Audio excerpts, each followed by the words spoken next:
Quick update on the brakes. The Palmolive worked great, but it's worn off.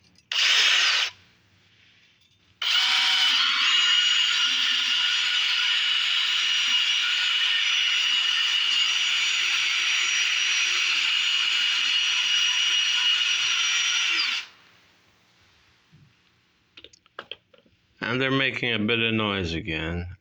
But they're locking up. So I gotta look into the science of that. I mean, I wouldn't put Palmolive on a car's discs unless you're gonna hose them off because they're greasy and you don't have the chemicals. So somebody told me